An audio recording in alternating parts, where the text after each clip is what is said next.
ನಮ್ಮ ಮೆಟ್ರೋ ಆಯಿತು. ಈಗ ಮಾಲ್ನಲ್ಲೂ ಕೂಡ ರೈತನಿಗೆ ಅವಮಾನ ಮಾಡಿರುವಂತಹ ಘಟನೆಯೊಂದು ನಡೆದಿದೆ. ಈ ಹಿಂದೆ ಮೆಟ್ರೋದಲ್ಲಿ ಇದೇ ರೀತಿ ಅವಮಾನ ಮಾಡಿ ರಾಷ್ಟ್ರಮಟ್ಟದ ಸುದ್ದಿಯಾಗಿತ್ತು.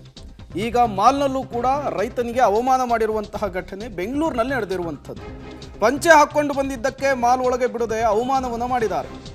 ರೈತನನ್ನ ಒಳಗಡೆ ಬಿಟ್ಟಿಲ್ಲ ಜಿಟಿ ಮಾಲ್ನ ಸಿಬ್ಬಂದಿ. ಬೆಂಗಳೂರಿನ ಮಾಗಡಿ ರಸ್ತೆಯ ಜಿಟಿ ಮಾಲ್ನಲ್ಲಿ ನಡೆದಿರುವಂತಹ ಘಟನೆ ಇದು. ಜಿಟಿ ಮಾಲ್ಗೆ ಬಂದಿದ್ದ ಹಾವೇರಿ ಮೂಲದ ನಾಗರಾಜ್ ತಂದೆ ತಾಯಿಯನ್ನ ಮಾಲ್ ಕರ್ಕೊಂಡು ಬಂದಿದ್ರು ಸಿನಿಮಾ ತೋರಿಸ್ಬೇಕು ಅಂತೇಳಿ. ಈ ಸಂದರ್ಭದಲ್ಲಿ ಪಂಚೆ ಹಾಕಿದ್ರು ಅನ್ನುವಂತಹ ಏಕೈಕ ಕಾರಣಕ್ಕೆ ರೈತನಿಗೆ, ಗ್ರಾಮೀಣ ಪ್ರದೇಶದ ವ್ಯಕ್ತಿಗೆ ಜಿಟಿ ಮಾಲ್ನ ಪ್ರವೇಶಕ್ಕೆ ನಿರ್ಬಂಧವನ್ನು ಹೇರಿದ್ದಾರೆ. ರೈತ ದೇಶದ ಬೆನ್ನೆಲುಬು ಅಂತಾರೆ. ರೈತರ ಪರಿಶ್ರಮ ಗೊತ್ತಿಲ್ಲದೆ ಇರುವಂತಹ ವ್ಯಕ್ತಿಗಳು ಮಾತ್ರ ಇಂತಹ ಮಂಗನಾಟ ಆಡ್ಲಿಕ್ಕೆ ಸಾಧ್ಯ.